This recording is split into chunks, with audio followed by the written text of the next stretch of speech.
Hello friends, कैसे हैं आप सभी लोग।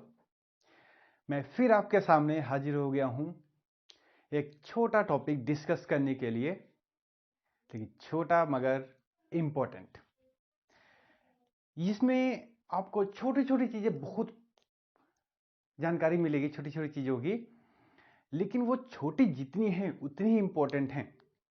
और ये बता दूं आपको कि ये आपका हर जगह काम करेगा। मतलब 11th में, 12th में, आगे कंपटीशन में, चाहे छोटा कंपटीशन हो चाहे बड़ा कंपटीशन हो, हर जगह आपका यूज होने वाला है। ठीक है, तो देर न करते हैं, आज का टॉपिक का नाम बता देते हैं। आज का भैया हम लोग का टॉपिक है यूनिफॉर्म सर्कुलर मोशन।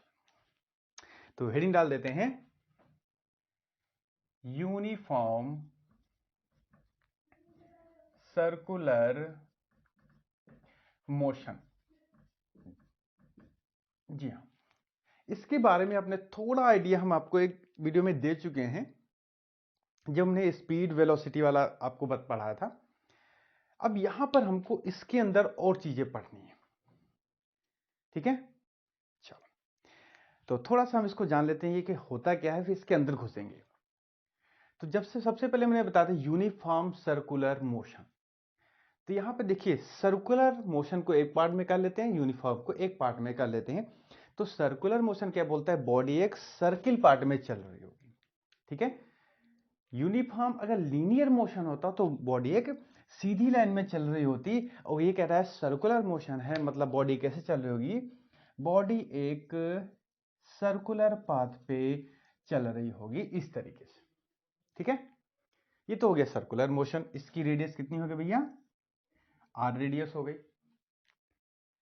अब आते इस पे, जब कोई बॉडी, ध्यान दीजिएगा, जब कोई body equal distance in equal interval of time, equal distance cover करे, cover in equal interval of time, interval of time, वो कहलाता है यूनिफॉर्म मोशन। अब अगर वो लीनियर में चल रहा है तो यूनिफॉर्म लीनियर मोशन हो जाता है, अगर वो सर्कुलर मोशन में है तो हो जाता है यूनिफॉर्म सर्कुलर मोशन हो जाएगा। ठीक है, यूनिफॉर्म का मतलब ही है equal distance cover in equal interval of time. ठीक है, ये तो हो गया। अब ये सर्कुलर में है तो कह देंगे इसको यूनिफॉर्म सर्कुलर मोशन कह देंगे। अब एक चीज ध्यान रखना है कि यूनिफॉर्म सर्कुलर मोशन में, इन यूनिफॉर्म सर्कुलर मोशन में दो चीजें आपको, speed of the body remains constant, speed of body remains constant. ठीक है, ये कंडीशन है, क्योंकि तभी तो भैया यूनिफॉर्म रहेगा ना भाई। जब ये अगर स्पीड कांस्टेंट ही नहीं रहेगी तो यूनिफॉर्म क्या रहा।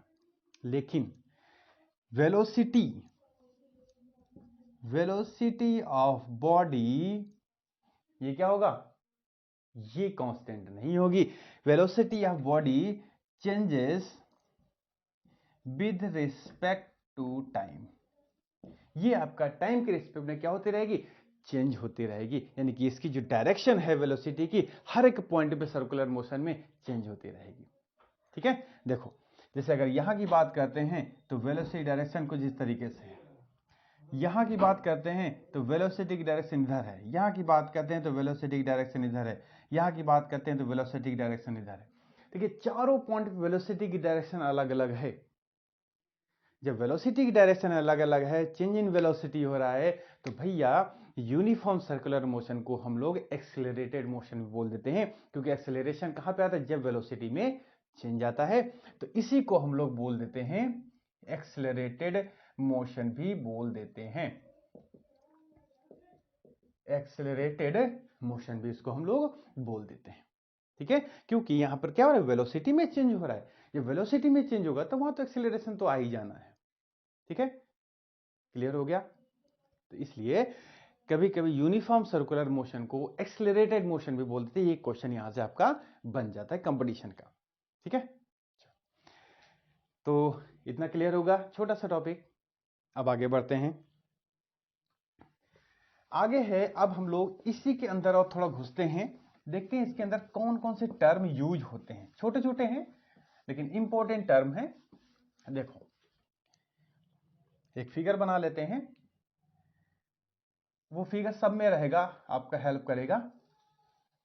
ये मैंने फिगर बना दिया, ये उसका हो गया आर, रेडियस मान लेते हैं, ये हो गया ओ, ये हो गया ए पोजीशन।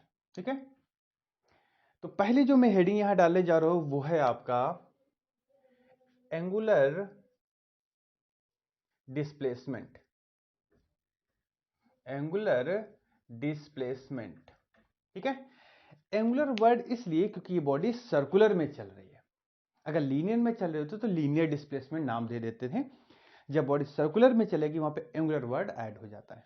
देखो, यहां पर जो बॉडी है मैंने सपोज किया वो कहां पे है, ए है, उसका जो पोजीशन वेक्टर है वो क्या है, आर है। अगर वेक्टर के टर्म में दिखाते हो, ये पोजीशन वेक्टर हो गया इसका। मैंने कहा यहां पे अभी है, कुछ टाइम के बाद में वो कहां पे आ गई, इस बी पॉइंट पे आ गई बॉडी। वो चल करके कितना चला, मान लेते हैं ये छोटी सी डिस्टेंस है, वो ds है, जो भी आप कहना चाहो। ठीक है, इसको मिला दीजिए। ये थोड़ी, ये तो r है तो ये भी तो r होगा। बस a से b तक वो जो भी डिस्टेंस ने कवर किया है, ds डिस्टेंस कवर किया, या डिस्प्लेसमेंट बोलो, ds, जो भी आपको बोलना है वो बोल दीजिए। ये एंगल जो है वो मान लेते हैं थीटा। ठीक है, यही जो भैया एंगल है कि मतलब बॉडी ए से बी तक जाने में कितना एंगल कवर किया, यही इस एंगल को बोलते हैं एंगुलर डिस्प्लेसमेंट। ठीक है, तो यहां पर ए से बी तक बॉडी को जाने में कितना एंगल उसने कवर किया वो कहा जाता है भैया एंगुलर डिस्प्लेसमेंट। और इसका भैया फॉर्मूला हो जाता है एंगुलर डिस्प्लेसमेंट का फॉर्मूला होता है भैया arc upon radius. Arc upon radius, तो आर्क कितनी है, ए बी, रेडियस कितनी है, ओ ए। ठीक है, तो इसको भैया theta equal to d s upon r बी हम लोग लिख देते हैं। ये हो गया भैया इसका formula, angle is equal to arc upon radius. ठीक है, आ गया। अब ध्यान रखना है, यहां पर जो एंगल होगा, यहां पर जो एंगुलर डिस्प्लेसमेंट होगा वो हमेशा एंगुलर डिस्प्लेसमेंट, एंगुलर डिस्प्लेसमेंट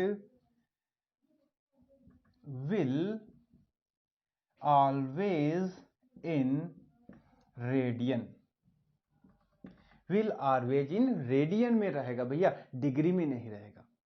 ठीक है, जैसे यहां पर कहेगा 60 डिग्री तो उसको हमको रेडियन में कन्वर्ट करना पड़ेगा। रेडियन में जब हम लोग कन्वर्ट करते हैं कि थीटा इंटू पाई अपॉन 180। ठीक है, ये जो फॉर्मूला है वो है डिग्री को जब हम लोग रेडियन में कन्वर्ट करेंगे। ठीक है, जब हम डिग्री को रेडियन में कन्वर्ट करेंगे तो इस फॉर्मूले का हम लोग यूज कर लेंगे। तो जो भी यहां पर आपको वैल्यू रखनी है वो एंगुलर डिस्प्लेसमेंट की वो रेडियन में रखी जाएगी, इतना आपको ध्यान रखना है। ठीक है, तो इतना भैया हो गया एंगुलर डिस्प्लेसमेंट। और इसकी कोई यूनिट नहीं होती है क्योंकि ये भी एक डिस्टेंस है, ये भी डिस्टेंस है, तो ये कैंसिल आउट हो जाएंगे, तो ये एक डायमेंशन लेस क्वांटिटी होती है। ठीक है, तो एंगुलर डिस्प्लेसमेंट क्या हो गया आपका, एक डायमेंशन लेस क्वांटिटी होगी। ठीक है, अब हम लोग सेकेंड पैरामीटर की तरफ बढ़ते हैं। एक तो एंगुलर डिस्प्लेसमेंट आपका क्लियर हो गया। अब हम लोग थोड़ा और आगे बढ़ चलते हैं, एंगुलर वेलोसिटी। एंगुलर वेलोसिटी, इसको हटा देते हैं। देखो, तो हेडिंग डाल लेते हैं एंगुलर वेलोसिटी। अब भाई डिस्प्लेसमेंट हमको पता हो गया, तो वेलोसिटी क्या था, डिस्प्लेसमेंट अपॉन टाइम। बिल्कुल सही है। यहाँ एंगुलर बाय डायरेक्ट हो गए तो उससे क्या फर्क पड़ता है, बात तो एक ही है ना। एंगुलर वेलोसिटी क्या हो जाएगा कि एंगुलर डिस्प्लेसमेंट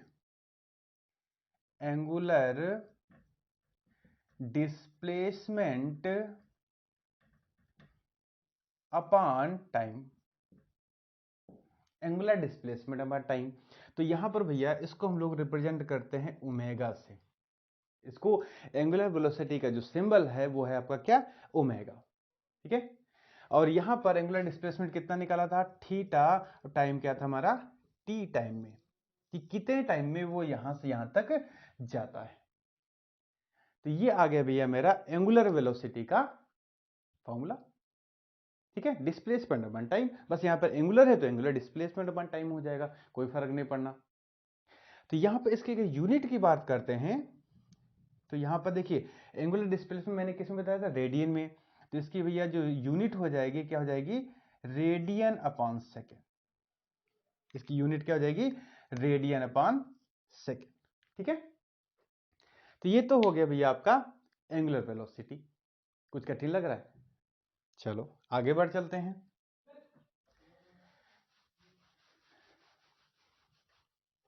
अब उसके बाद आता है भाई, ये सर्कुलर पाथ में चल रही है तो यहां पर आपको टाइम पीरियड भी पढ़ना पड़ेगा। टाइम पीरियड ये क्या होता है, कुछ नहीं भैया, एक चक्कर को वैसे यहां से स्टार्ट किया तो एक चक्कर को कंप्लीट करने में जितना उसको समय लगता है वो कहलाता है टाइम पीरियड। ठीक है, एक चक्कर को कंप्लीट करने में जितना भी उसको टाइम लगता है तो वो कहलाता है आपका टाइम पीरियड। इसको हम लोग रिप्रेजेंट करते हैं कैपिटल टी से। ठीक है। और इसी में एक वर्ड आता है फ्रीक्वेंसी का। फ्रीक्वेंसी क्या होता है कि एक सेकंड में, देखिए एक चक्कर को कंप्लीट करने में लगा समय टाइम पीरियड कहलाता है। और एक सेकंड में कितने चक्कर कंप्लीट कर रहा है, एक सेकंड में कितने चक्कर कंप्लीट कर रहा है, इन 1 सेकंड,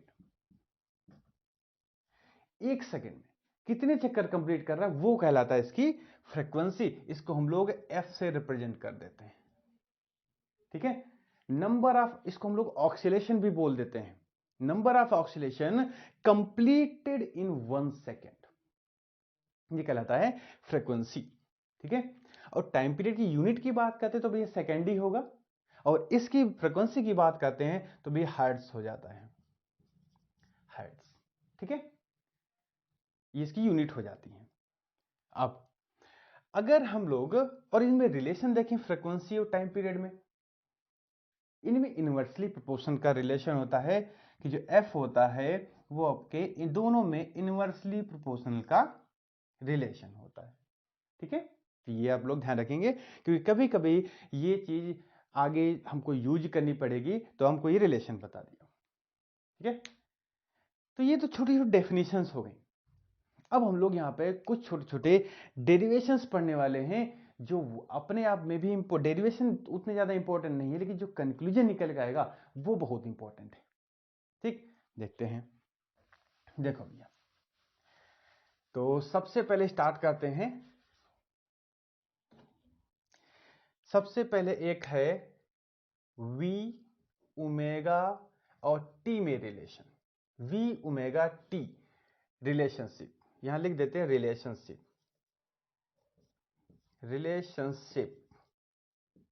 इनमें हमको रिलेशनशिप निकालनी है कि v ओमेगा और t में क्या रिलेशन है, सब आपको पता है।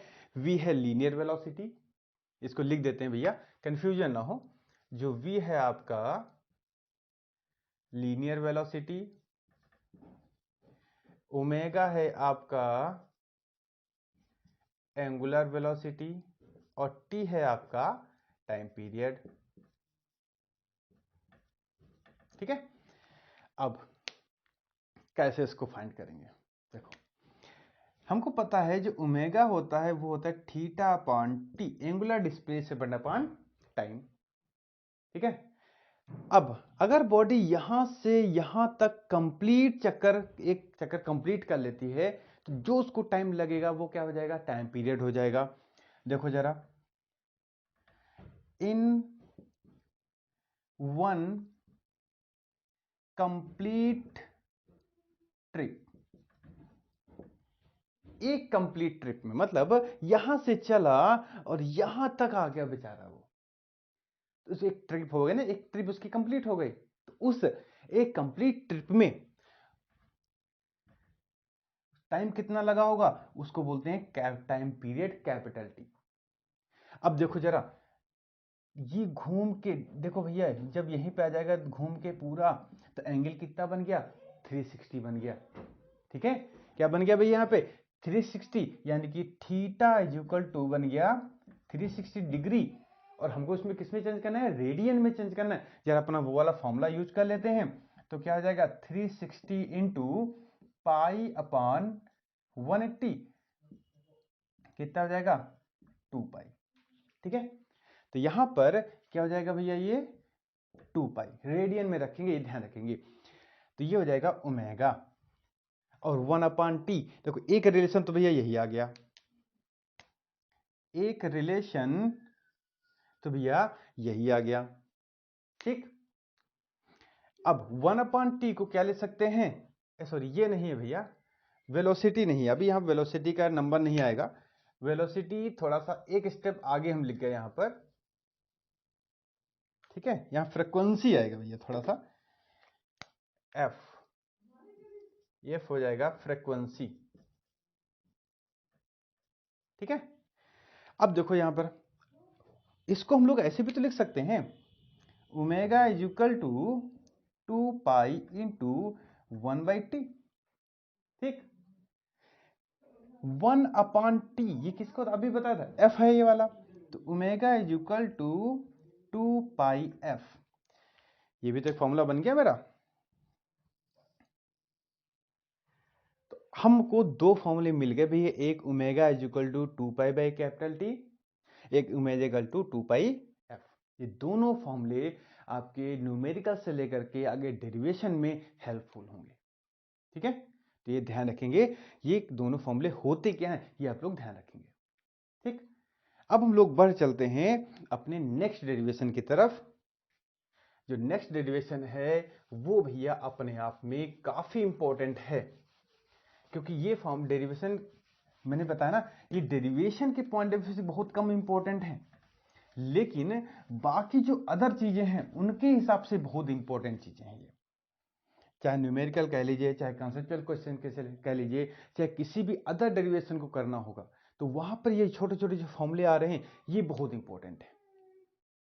अब देखो, अब हम लोग जो रिलेशन निकालेंगे, रिलेशनशिप, वो निकालेंगे वी आर और ओमेगा में। ये है आपका लीनियर वेलोसिटी, वो मैंने एक स्टेप थोड़ा पहले ज्यादा लिख दिया था, ये है आपका रेडियस, और ये है आपका एंगुलर वेलोसिटी, एंगुलर वेलोसिटी। ठीक है, अब हमको इनमें रिलेशन निकालना है, कैसे निकालते हैं देखो, हम यहां पर एक एंगुलर डिस्प्लेसमेंट से स्टार्ट करते हैं। ये एंगुलर डिस्प्लेसमेंट आपको ध्यान होगा, तो एंगुलर डिस्प्लेसमेंट से अगर हम इसको स्टार्ट करें, तो एज वी नो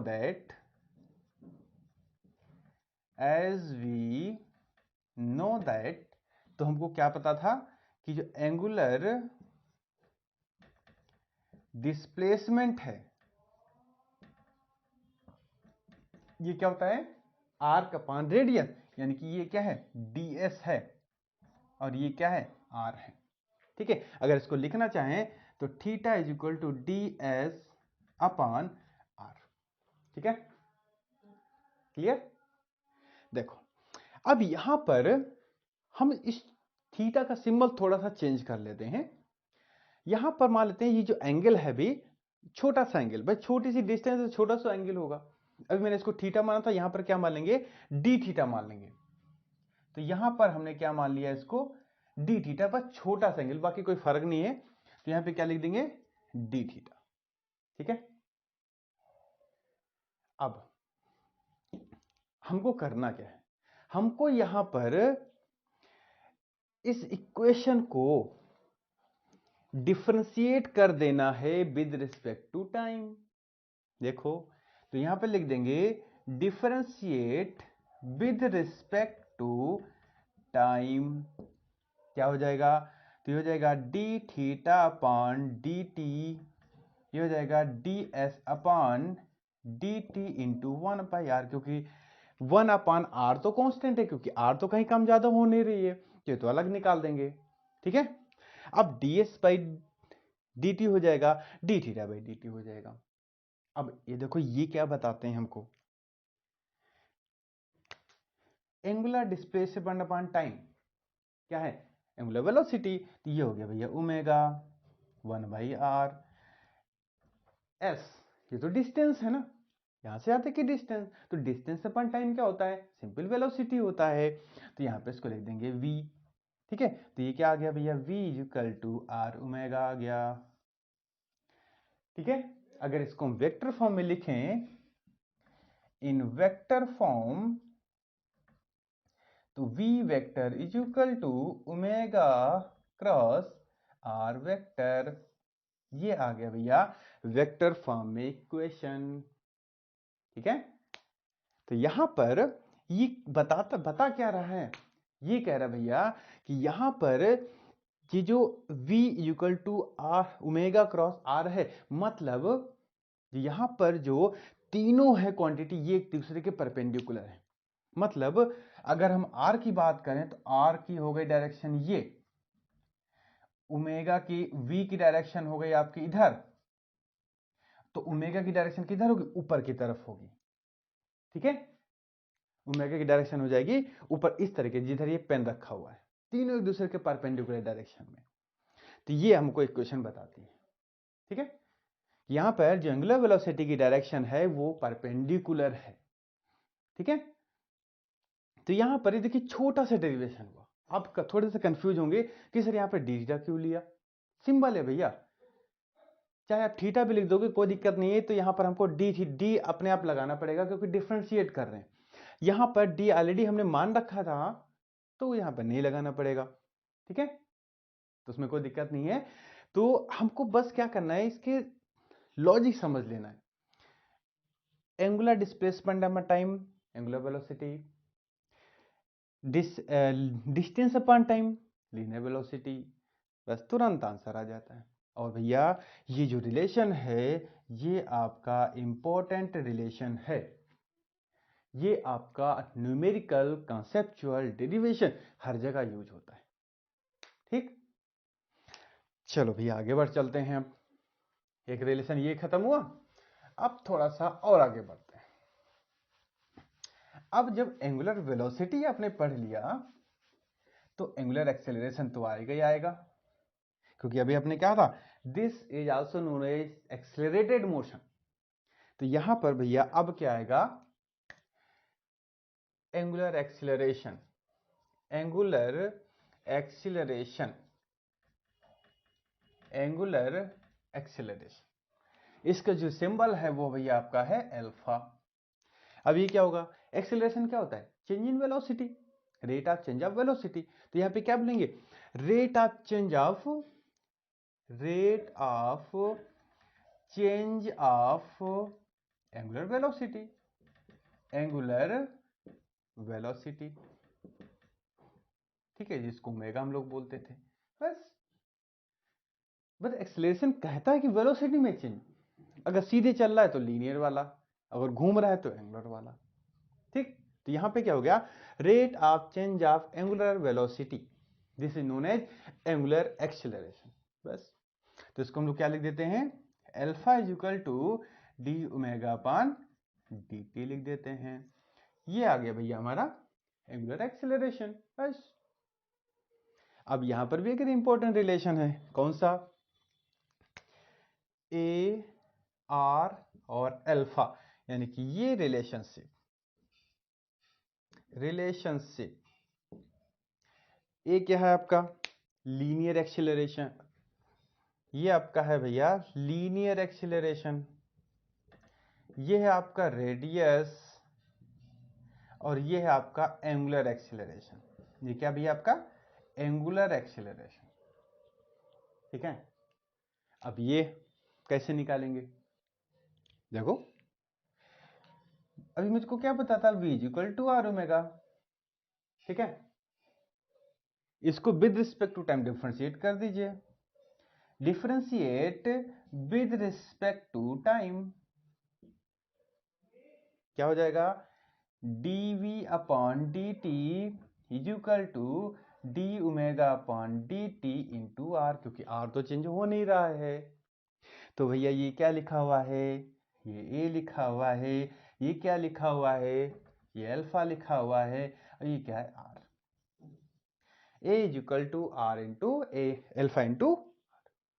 अगर इसको वेक्टर फॉर्म में लिखो, इन वेक्टर फॉर्म, तो भैया क्या हो गया, A vector is equal to alpha cross R, ये हो गया इनका वेक्टर फॉर्म। अब वेक्टर फॉर्म यही बताता है कि दोनों एक दूसरे के परपेंडिकुलर है, ठीक है। तो देखा कि यहाँ पे डेरिवेशन जितने भी हुए तो कठिन नहीं है ना, बहुत कोई बड़े हैं। मैंने कहा बार फिर कह रहा हूं, ये जो है डेरिवेशन, ये जो फॉर्मूले निकल कर आ रहे हैं, ये डेरिवेशन के हिसाब से इंपॉर्टेंट नहीं है।